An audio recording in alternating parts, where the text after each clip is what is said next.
necesitamos que los colombianos en el exterior, que son 7 millones, se organicen y sepan elegir.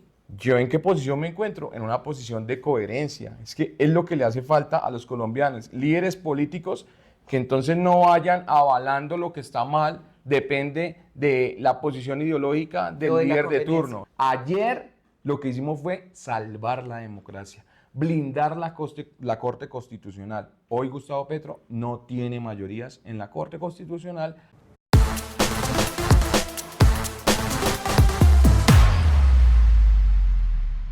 ¿Qué hay, senador? Qué rico verlo de nuevo. JP Hernández.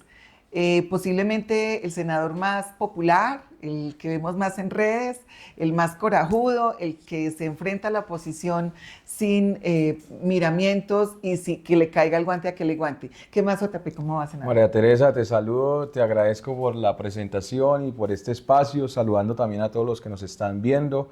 Contento, feliz, a veces se hace dura la tarea, pero por ahí hay una frase que dice, cuando el camino es duro, los duros caminan, y nosotros seguimos caminando, cumpliendo con nuestro objetivo, que es hacer una política diferente, contundente, en defensa de Colombia. Este podcast se llama Hablemos a calzón quitado, porque aquí la idea es hablar exactamente así, a calzón quitado. Entonces vamos a empezar a hablar algunas cositas que nos parece muy interesantes.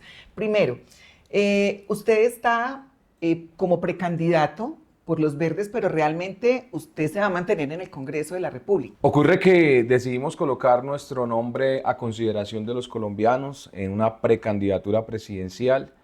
Nos llevamos una sorpresa impresionante. Realmente nunca pensamos que el país lo fuese a recibir de una manera tan positiva como lo han hecho hasta ahora. Estamos entre 70 precandidatos en el top 10. Aparecemos incluso en unas encuestas internas entre los primeros 5 precandidatos. Ayer uno de los que aparece bien arriba me enviaba una medición propia que le mandó a hacer a una de las mejores encuestadoras del país y aparecemos de terceros. Entonces, son encuestas internas, pero sobre todo son posiciones de colombianos entrevistados que dicen, yo creo que JP Hernández podría representarnos bien. Pero ¿qué sucede? Yo pertenezco al partido Alianza Verde y es un partido que en las últimas candidaturas presidenciales no ha definido un candidato propio, sino que ha dado una libertad presidencial. En la candidatura pasada, del 2022, yo voté por Rodolfo Hernández, ya hacía parte de la Alianza Verde, pero aferrado a esa libertad presidencial, me fui por el lado de Rodolfo. En esta ocasión, también creo que va a ser muy difícil que se pongan de acuerdo la Dirección Nacional, el Comité Ejecutivo, el Comité de Avales y terminen definiendo un candidato propio que debería ser yo porque soy el único precandidato del partido Alianza Verde. Aunque hay otros que han pertenecido al partido, ya no son del partido. Entonces vamos a esperar a que se decante como el ambiente político para ir mirando. Y si no se da, pues entonces volveremos al Congreso como senador de la República. Amén. Bueno, senador, yo quiero empezar rompiendo algunos paradigmas respecto a su figura, porque los colombianos en el exterior, uno habla con todo el mundo y le dicen, oye, pero JP no empezó como siendo de izquierda y después se volvió de ultraderecha. ¿Usted en qué línea filosófica, dogmática, política se define o cómo se ubica? Lo que ocurre es que los diferentes políticos o líderes de Colombia han decidido utilizar esa polarización para poder captar una votación y convencer colombianos que voten por ellos. Entonces cogen y capitalizan en el hambre del colombiano, en la inseguridad del colombiano, en la pobreza, en las problemáticas, en las necesidades, una ideología política. Entonces, como si acá pues esas problemáticas fueran de izquierda o de derecha.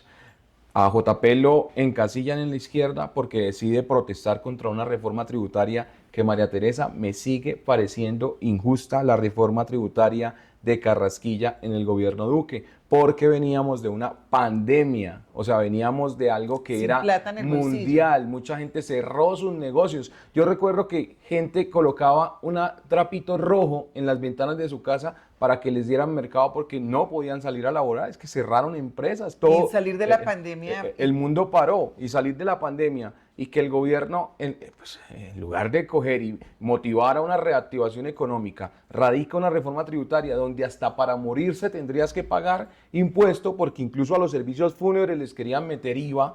Oye, o sea, pues por supuesto que no. Así como yo me opuse a esa reforma tributaria, pues me he opuesto a las 3 reformas tributarias que ha presentado el líder de las protestas de esa reforma tributaria de Carrasquilla. Ahí podemos notar una incoherencia con este gobierno, pero ellos dicen que yo soy el incoherente. No, Y incoherente. por eso es que mucha gente que está en el centro derecha creen que tú eras como de izquierda. Bueno, queda resuelto ese paradigma. Paradigma 2, tu lema es duro contra los corruptos, pero entonces, digamos, en el Congreso estás como, ¿cómo es tu postura hoy en el Congreso? Mira, si yo pudiese colocarle un nombre a mi escenario, sería una placa que dijese coherencia. O sea, nosotros no podemos estar rechazando los escándalos de corrupción de los gobiernos anteriores, como por ejemplo el de Centros Poblados. Es que Emilio Tapia ya lo reconoció, fue condenado, pagó por esto. 70.000 millones de pesos se perdieron en el tema de las TIC. No podemos rechazar solamente eso y entonces venir y no rechazar el escándalo de corrupción de la UNGRD. No podemos rechazar los derroches que ocurrían en los gobiernos anteriores y entonces venir acá y aplaudir o no rechazar los derroches que están ocurriendo en este gobierno. ¿Yo en qué posición me encuentro? En una posición de coherencia. Es que es lo que le hace falta a los colombianos, líderes políticos que entonces no vayan avalando lo que está mal, depende de la posición ideológica del líder de turno. No, señor. No importa si se identifica de derecha, de centro, de izquierda. Aquí se tiene que cuidar el país. No se tienen que derrochar los recursos públicos porque son de los impuestos de los colombianos. No se los tienen que robar. No tiene que cometerse corrupción. No tienen que ser injustos con la gente que trabaja cuando un colombiano está dejando la mitad de su salario en impuestos. Entonces, esa es mi posición. Eso significa que para esta nueva reforma ya sabemos tu posición. Esta tercera reforma tributaria que radica Petro, como la segunda, la vamos a tumbar. Okay. Así como tuvimos una victoria en el día de ayer, vamos a tener una victoria. Hablemos un poquito de la victoria del día de ayer.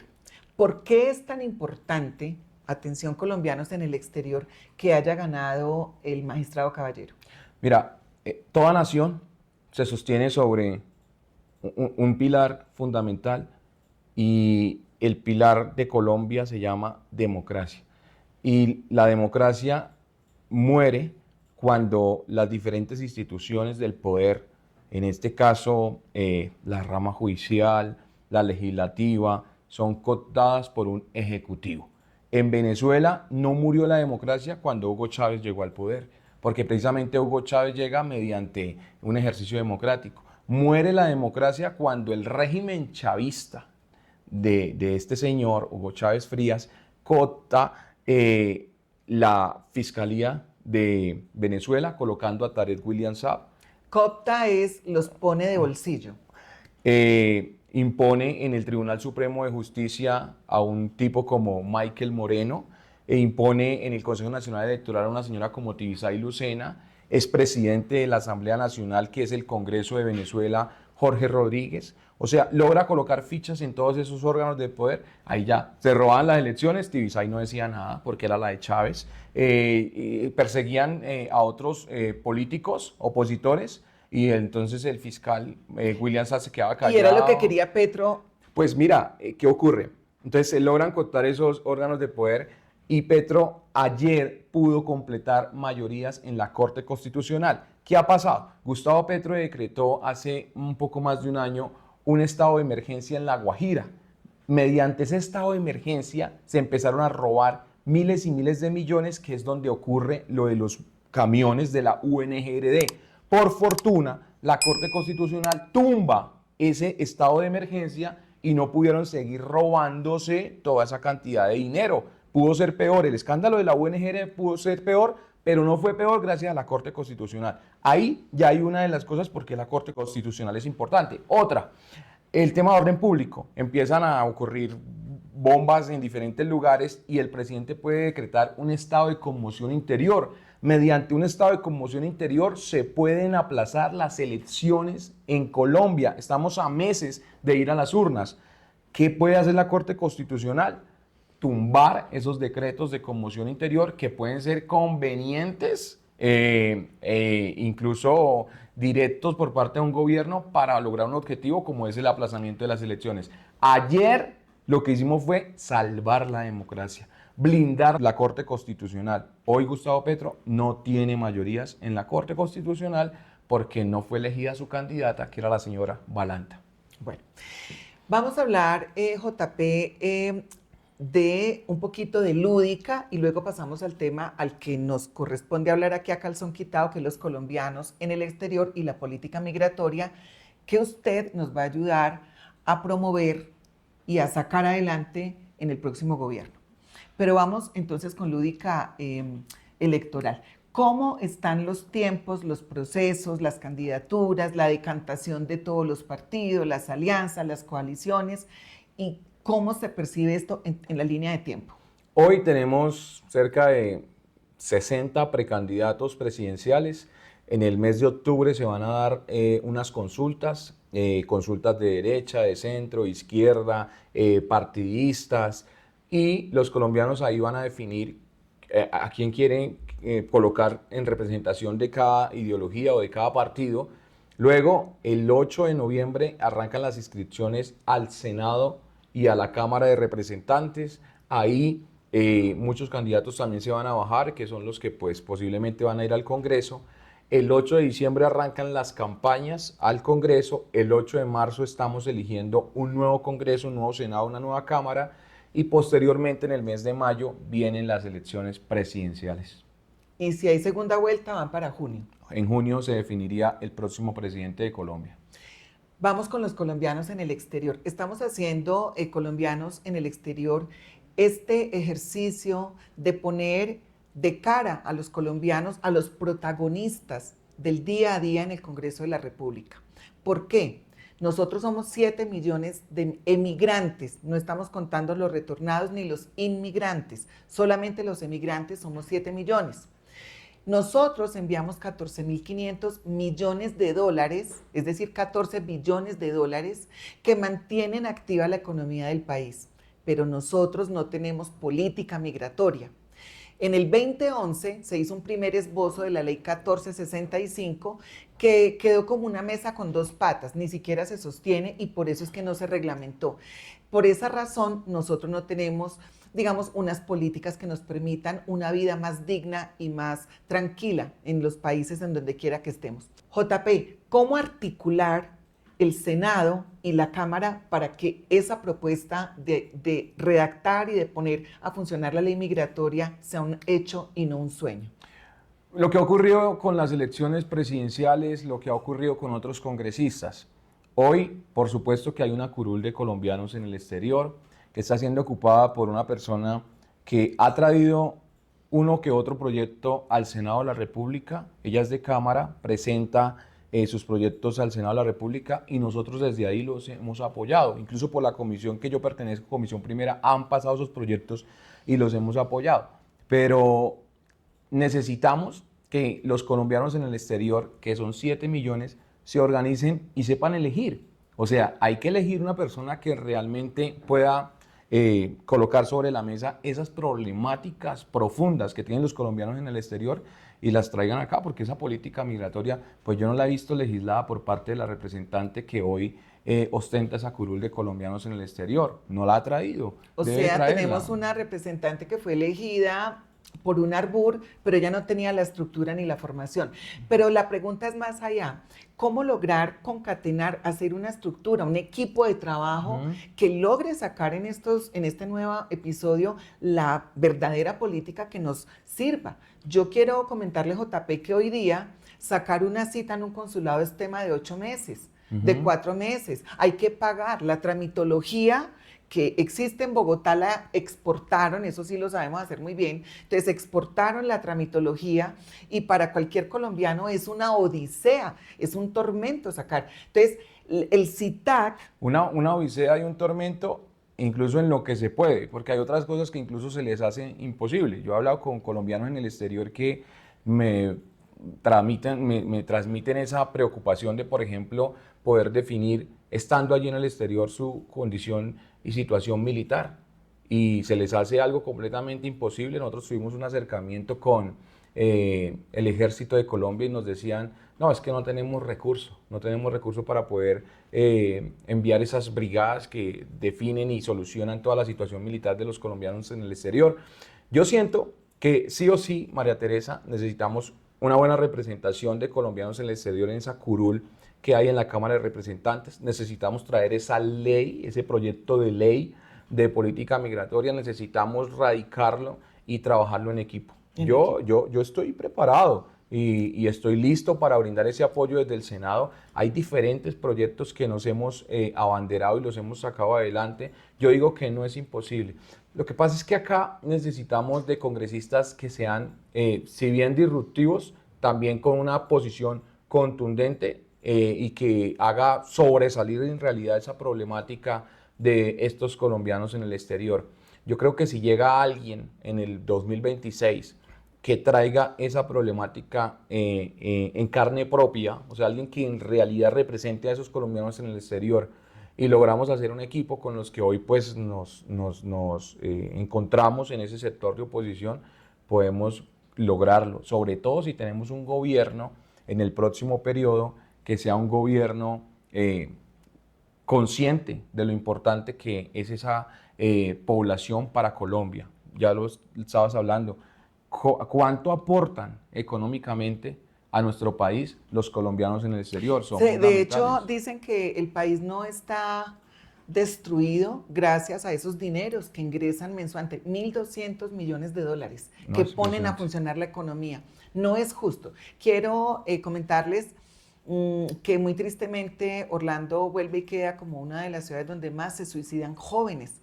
Y la gente tiene ese mito de que porque emigró ya tiene casa, carro y beca, lo cual todos sabemos que no es cierto. Para un migrante la vida es muy dura y ahora en Estados Unidos con las políticas migratorias, no quiero decir yo soy trumpista, yo voté por Trump, pero han sido duras y han caído justos por pecadores. María Teresa, esto se llama a calzón quitado y yo tengo que confesarte que yo tengo familia en Estados Unidos, pero no familia adinerada que está en Estados Unidos allí pues pasándola muy bien, no, familia esforzada que trabaja en los Estados Unidos. ¿Y qué te dicen? Para enviarle ayuda a sus familiares, a sus núcleos familiares, y lo que me expresan es el trabajo duro que tienen que hacer en Estados Unidos. Yo creo que desde el gobierno, desde el órgano legislativo, nosotros deberíamos poder ver ese esfuerzo que están haciendo esos colombianos en el exterior y como mínimo legalmente, pues hacerles la vida más fácil, vuelvo y repito. Mediante una política. Claro, mediante una ley de política migratoria, pero en lo mínimo, pues lo mínimo es que una persona que necesite hacer un trámite en un consulado no tenga que arrodillársele pues al cónsul o terminar pagando montones para que le den un documento que necesita con urgencia. Yo siento que debería tener una posición de respeto a ese colombiano y esa posición de respeto se la podemos dar desde el gobierno y desde el legislativo. Bueno, vamos a hablar un poquito ya colombianos en el exterior. Sabemos que contamos con un duro aquí del Senado en representación de nosotros los colombianos emigrantes. Quiero cambiar de tercio para irnos al tema de Venezuela, que nos tiene aquí a tiro de as todos los días viendo noticias a las 3 de la mañana a ver si ya capturaron a Maduro. ¿Lo van a capturar o esto es un bluff?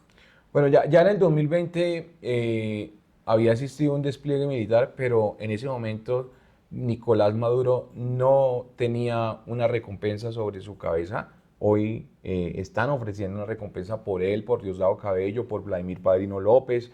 Yo creo que ya enmarcado en un narcotraficante, enmarcado ya en un enemigo de los Estados Unidos, cabeza de un cartel, que es el cartel de los soles, tiene toda la legitimidad el presidente de los Estados Unidos, su gobierno, de capturar a Nicolás Maduro. Hay una desesperación por parte de quienes podrían ser sus amigos, un Gustavo Petro, un gobierno de Colombia que está abriéndole las puertas por el lado de La Guajira. Pero ayer ya Paraguay y otros países. No, total. Total, pero a pesar de esas amistades que pueda tener este tirano, yo creo que este despliegue, aunque ya en el 2020 ocurrió, nunca antes visto, este despliegue en aguas del Caribe, es porque algo grande viene para Latinoamérica y todo gracias a esa labor que está haciendo Donald Trump desde su gobierno con esta arremetida contra Nicolás Maduro. O sea que tendremos Nicolás Maduro o Uy, detrás de las rejas o en el SECOT o en cuatro tablas. yo tengo mucha fe de que eso va a suceder y no solamente a Nicolás Maduro, esto es un cartel, hay mucha gente que tiene que pagar y anoche se lo decía a Gustavo Petro en una mención que me hacía, yo le respondía, pues ojalá que esa gente cante y cante la complicidad que pudo haber tenido Gustavo Petro y de pronto sean dos pájaros de un solo tiro y podamos tener no solamente a Nicolás Maduro, sino al responsable de tanto daño que ha sufrido Colombia vestido de naranja y pagando en una cárcel norteamericana. Para ir cerrando este podcast, JP, los países, por alguna circunstancia, en algún momento de la línea política de su historia, terminan suicidándose. Se suicidó Alemania. Bueno, los imperios, de todas maneras, siempre terminan, por las razones que sean, cayendo. ¿Usted piensa que si Colombia no elige bien en las próximas elecciones, se suicida? Vuelvo al inicio de esta entrevista y es que lo que está en riesgo es la democracia, no una silla presidencial. Y si Colombia no elige bien y decide perpetuar este gobierno y esta izquierda que hoy está gobernando a Colombia, pues entonces nos vamos a arriesgar a que quizás no vayamos a tener elecciones en los próximos años, a que quizás tengamos un país donde el empresario tiene que salir porque este gobierno lo ha graduado de enemigo. Quizás tengamos un país donde su líder mayoritario parece no estar en sus cabales cuando, por ejemplo, María Teresa dice que la gasolina no la usan los pobres y resulta que un pobre o una persona... ¿Por qué transportan las papas y las yucas del campo? No, una persona humilde toma un bus y ese bus o bien es a CPM o bien es a gasolina. Hoy Petro le quiere meter el 19% de IVA que no lo tiene, el 19% a ese combustible. Si nosotros perpetuamos este gobierno, pues sencillamente lo que vamos a tener es más del perjuicio que ya estamos viviendo. Yo creo que lo que debe tener el país, los colombianos en el exterior, los colombianos en Colombia, es responsabilidad y conciencia de que lo que vamos a vivir en el 2026 es como lo que vivimos anoche. No es una lección más. Hoy todo el mundo está aplaudiendo, o bueno, los colombianos patriotas. Amamos hoy el Congreso. Claro, los colombianos patriotas estamos aplaudiendo al Senado, pero ojo porque el Senado hizo 3 elecciones de magistrados de la Corte Constitucional de Petro. O sea, Polo, Vladimir, y se eligieron estos magistrados de una forma campante y anoche cuando ya vieron que iba a conformar mayorías, entonces ahí sí como que el Senado por mayoría le dijo no. Eso va a pasar en el 2026. Los colombianos tienen 2 opciones. O siguen votando por los de Petro así tranquilamente, o decimos, oiga, no porque no fue bien. Es que hasta la misma gente de Petro se siente decepcionada. Los arrepentidos, los petristes. Muchos de los que protestaron dicen, no nos cumplió. Hoy el ICETEX está informando que la cuota de los estudiantes que tienen ese préstamo con el ICETEX aumenta, porque el presidente que les prometió ampliación de cupos universitarios, eliminación del ICETEX, el presidente que prometió esto decidió quitarle el subsidio a la tasa de interés. Imaginen una cosa de estas, al que compraba una casita a través de Mi Casa Ya, para los que no lo saben, es el proyecto mediante el cual una persona humilde puede obtener vivienda de interés social. Petro la destruyó y eliminó Mi Casa Ya. Le tocará al próximo presidente o presidenta de Colombia resolver todos estos desastres de este gobierno, estas herencias nefastas que nos deja este gobierno. JP, la votación de los colombianos en el exterior en las pasadas elecciones estuvo bordeando los 380.000 colombianos que votaron de 1,5 millones de inscritos. ¿Cuál sería su mensaje motivador para que los colombianos que vivimos en el exterior nos pongamos esa 10 y vayamos a votar esa semana de votaciones? Porque es que la primera elección presidencial no es para mayo, es para marzo, cuando elegimos los congresistas. ¿Cuál sería su mensaje para motivar a los colombianos? Y aparte de esa plática que mandamos, que salva al país, que pone a comer a 18 millones de colombianos, también con nuestro voto, con nuestra participación electoral, entonces pudiéramos también cambiar la historia del país. Hay una frase en Colombia que dice, la tercera es la vencida. Si esos 380.000 que votaron deciden encontrar a 3 colombianos en el exterior que no hayan votado y los convencen de ir a votar, entonces estaremos completando un poco más de 1 millón y con eso lograríamos una votación bastante importante y diría yo hasta definitiva en las próximas elecciones presidenciales. Es ponernos Claro, la porque tarea. Gustavo Petro ganó por 300.000 votos. Señores, Gustavo Petro ganó la presidencia a Rodolfo Hernández por un margen mínimo de 300.000 votos. Si en el exterior logramos pasar del millón, nosotros definiríamos presidencia. Así es. Entonces, La invitación es para que con patriotismo, con responsabilidad, busquemos a quienes no quisieron ir a votar y salgamos a las urnas a definir contundentemente la defensa del futuro de Colombia. bueno, pues ya escuchamos al senador J. Hernández, la juventud con la sangre hirviendo, con ese patriotismo que a uno le da emoción hablar con estos jóvenes. Ahorita, antes de que terminemos este podcast, les voy a hacer el recorrido por una oficina del Senado completamente disruptiva que a mí me ha llamado mucho la atención. Yo hago política desde la época de Virgilio Barco y es la primera vez que yo veo en el Senado un equipo tan joven, valeroso, trabajando por la dignidad de los colombianos, por el respeto a la democracia, por mantener esa tricolor en el lugar que se merece. JP, muchas gracias por este María espacio. Teresa, te agradezco también Gracias. invitarme y acá siempre atento para servir.